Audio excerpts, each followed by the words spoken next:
Okay, so this is patch 12.7 preview. This is on the highlights channel. Again, this is actually an official channel. It's not, fan run or whatever. Anyways, this is probably going to be me by the time I'm done reading this. And Kesha, just remember, love the music. Okay, so 12.7. This is the patch. So I haven't actually looked at the text on my screen yet. This is the patch that, so first thoughts. This is the patch that follows 12.5, which is the competitive patch. Riot operates on 2 patch cycles for competitive. So, with that in mind, this means that this patch should be an attempt to either look at competitive or nerf what is currently present inside of competitive. So, we're going to jump in, okay? Gwen, East cooldown refund 50% to 60%, RCD 120 to 80 to 100 to 80. So the thing is that Gwen doesn't actually build CDR in early laning phase, and so getting 20 seconds shaved off does help her have her ultimate available because it does create lethal thresholds. However, the problem is that Riot misnerfed Gwen. In an attempt to nerf Gwen, they took away the range on her E, and they, because of her jungle presence and all the other stuff, and in doing so, they effectively crippled top lane Gwen. What they're trying to do right now with the ECD refund is they're making it so that she sticks harder or something, but the thing is that later on in the game anyway, the ECD refund doesn't actually matter, so this is just like, this is a placebo buff that doesn't actually touch any of Gwen's current issues inside of being, competitively viable. I mean, she is viable if everyone's running into her, but so are some other champions, in which case, why are you playing Gwen at that point? In melee matchups, I mean, she's still probably going to be a little bit okay. There are some matchups that have been changed because she's not able to kite the range as well as she once was. But ultimately, at the end of the day, this doesn't really do anything because this matters not in the later stages of the game. And then, again, this matters not in mid and late game. And then this early on also doesn't matter really that much. The only thing that really changes here is the R is up. So if she's winning a lane, she's going to win it harder because her R is up more. Pantheon, it says see previous tweet, so I'll end up taking up, I'll take a look at that in the next one. Yasuo, base HP, 490 to 520. This is really big, obviously, because this is an auto attack. Yasuo is a champion that really, I mean, he likes to play low. And what I mean by that is he likes him and his opponent both to be low because he has a very fast approach. He has a really fast joust. He also has a safe joust, given that he's able to do it from a distance generally. And then obviously has wind wall. R cooldown 80 to 30 to 70 to 30 is also helpful. It is only 10 seconds really shaved off, but again, Yasuo not, a builder, or really a very big utilizer of CDR. This just guarantees that he has it up every, it just helps him a little bit. Okay. Yone, RCD 120 to 80 to 120 to 60. Not really a change that Yone is gating Yone from competitive. Having his R available more often in late game fights, what does it really do? I mean, I always talk about this, right, in competitive or something. If at like level 13, 14, 15 or something, you're really caring about 20 seconds on your ultimate not being there, you have bigger problems on your hands. Because the way that stuff works in competitive is that usually there is like a cycle. There is a pattern to sequences that end up happening, very akin to like farming your jungle camps. What ends up happening is that on a champion like Yone, he is reliant on setup. He's reliant on conditions. He's not a champion that just has his R and he immediately looks to utilize it at the snap of his fingers, and then he just presses the go button. So because of that, having 20 seconds shaved off on his R doesn't really do anything whatsoever. So it doesn't make any sense. It's just another one of the placebo buffs. Okay, so we're almost halfway through the buffs, and I'm already depressed. Wukong, QCD 9 to 7 to 8 to 6. That is actually pretty big. W cooldown 20 to 16 to 20 to 12. Can go over walls. Oh, okay. That's obviously good for jungle Wukong. E monster modification 150 to 180. E AP ratio 80 to 100%. So I don't know what the whole EAP ratio thing is. I don't think there's any AP variations of Wukong, but maybe this is like if he goes Zanya's or something. I don't know if there's any build would utilize Zanya's, but that would just be giving him a little bit more on his E if he ends up going Zanya's. I do like that they are trying to shift him into the jungle. I think that probably helps his theme as a monkey, or like the Vorthos. I think that people imagine themselves, going through the jungle as a monkey or something like that. So yeah, I mean, I think that these are nice buffs for Wukong. I think it does add potentially a new jungler or something, but obviously I'm not sure what this does for his clear speed, but the ability to go over walls is absolutely massive on his W for sure. Neeko, 50 to 130 to 52. Why is everyone in my chat freaking out about this? What do you mean? When you think of where wild gorillas and chimpanzees and stuff, you think about they're in the jungle. What do you mean? What? There's nothing bad about this. Okay, Neeko. W damage 50 to 130 to 50 to 170. WMS 10 to 30% to 10 to 40%. So this really helps on hit Neeko. I cannot recall what made it so that on hit Neeko stopped being played. But if on hit Neeko would end up coming back, it would obviously be a nice response to a lot of the like tanks that are existing in top lane, because on hit Neeko is really good against them. And then also Neeko has some really cool stuff with her W, where her W also acts as like, she can block things with her W, and a lot of people don't know about that. She can cast her W at like a really specific timing and stuff, and it can like phase things out and like all this other stuff that's really high skilled. Obviously, you can only probably do it in certain ping, but it is definitely a very interesting Neeko thing that you can do. But overall, these buffs, I mean, this is a really big steroid to on hit Neeko. I would at the time of making this, I do not recall why Neeko phased out of popularity. And so with that being said, I would have to go look back at when AD Neeko was popular and what caused her to phase out before I would maybe be able to add more to this. I will say, however, that there are better items for on-hit Neeko nowadays than I believe existed in the past, and so in that regard, it is good. Gangplank passive damage 55 to 225 to 55 to 310. W mana cost 80 to 120 to 60 to 100. So he's going to cast his W several times inside of laning phase, and so he's just getting a lot of value back. I mean, this is a champion that lost some of his mana, and so one of the things that used to be able to gate him was like mana. Getting his mana back through like reduction of spell cast is really broken. Passive damage going up is absolutely turbo insane. Gangplank is already one of the best champions in the entire game. Extremely high skill ceiling, extremely high skill floor, and you get a lot of pro players that can't even actually properly play him well, nor do they understand even really why they're picking him or like what his game plan should end up being in most cases. So you end up only really getting to see Gangplank strength mostly out of solo queue players. And so in that regard, it is a little bit sad, but yeah, Gangplank getting these buffs is actually just laughable because he's already a monster. Kalista, base mana 250 to 300, base MS 325 to 330, attack speed per level 4 to 4.5. So this is kind of nice for Kalista, but I think the thing still remains. If you're going to play a solo laner in top lane or mid lane or something like that for Kalista, it's going to always just be Lucian, Draven, Akshan, Aphelios, or any of those. I do not think that these changes magically make Kalista better in that regard. I also think that Kalista is a utility 80 carry. I do not think that any of these changes should immediately be indicative of making her come back because of how practical it is that changes like this would somehow allow her to achieve things that she wasn't already able to achieve. Lilia, passive healing ratio 12% AP to 20% AP, W damage 70 to 150 to 80 to 160.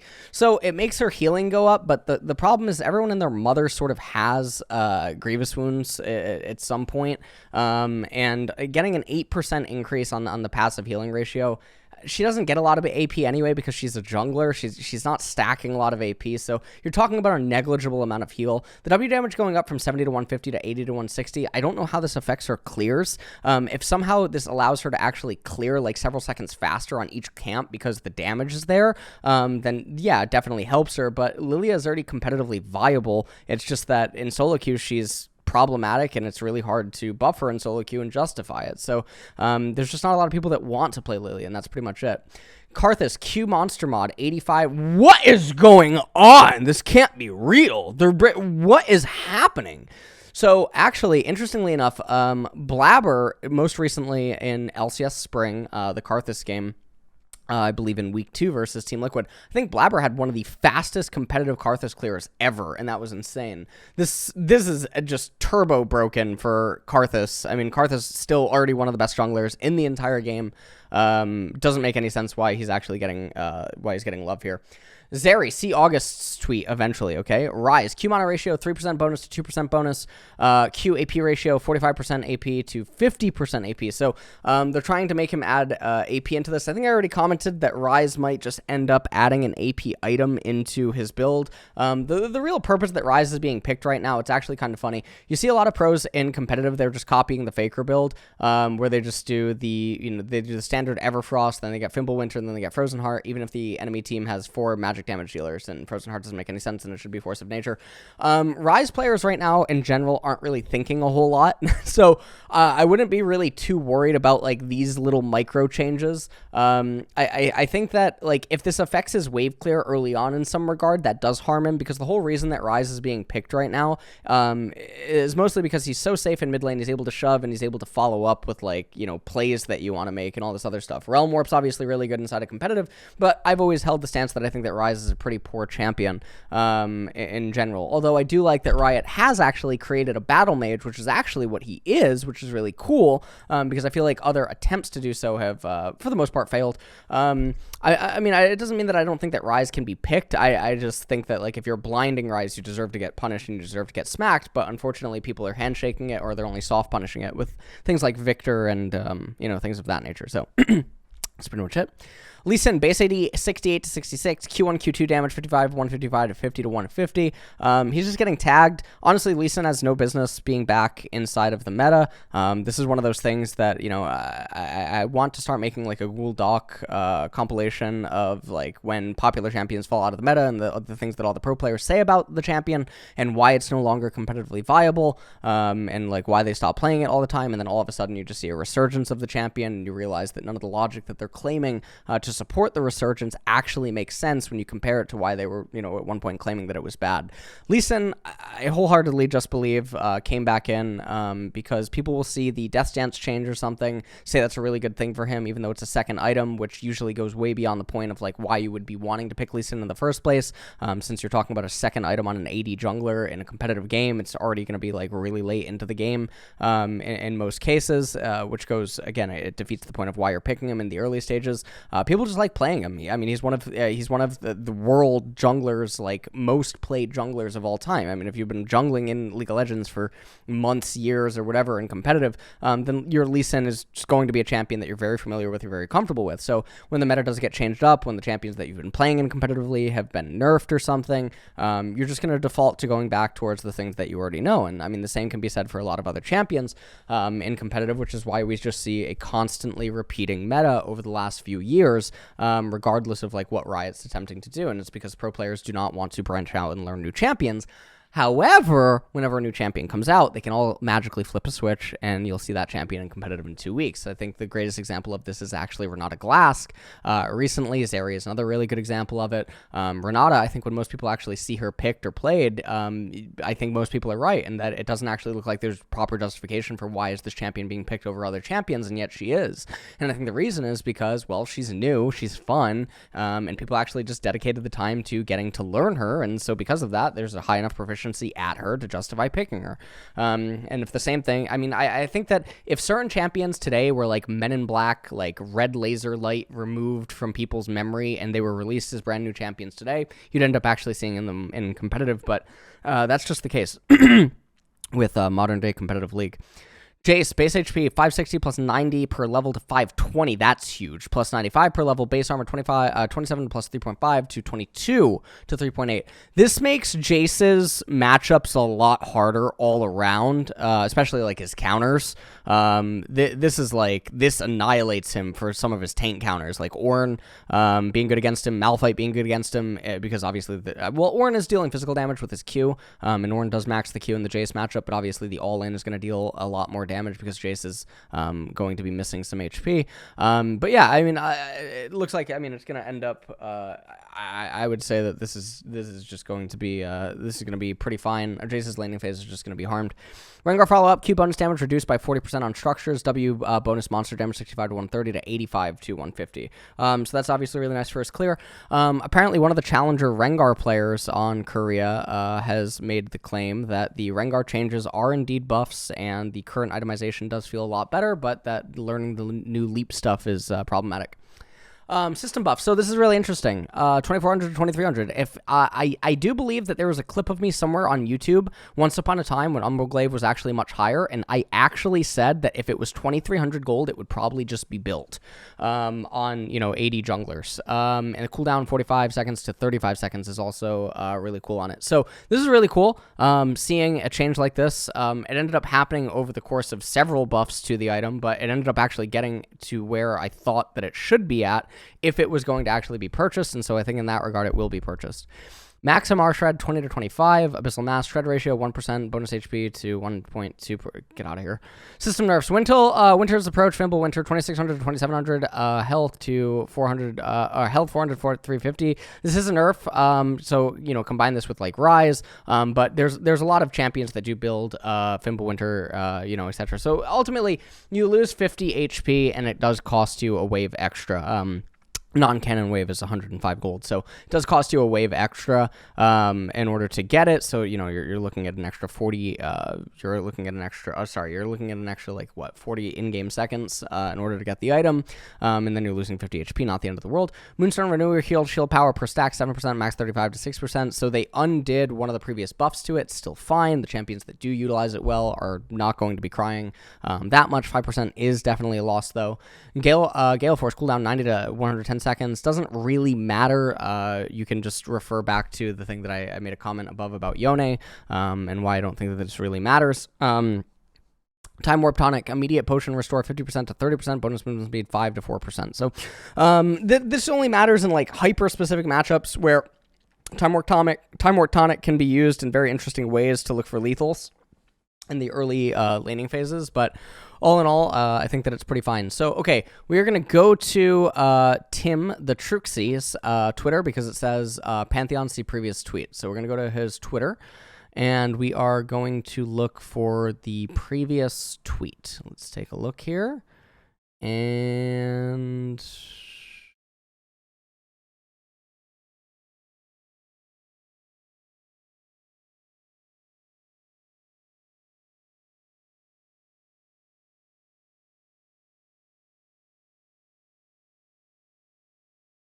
oh. Okay, so, Common Tap Q length 550 to 600, Tap Q width 150 to 120. Okay.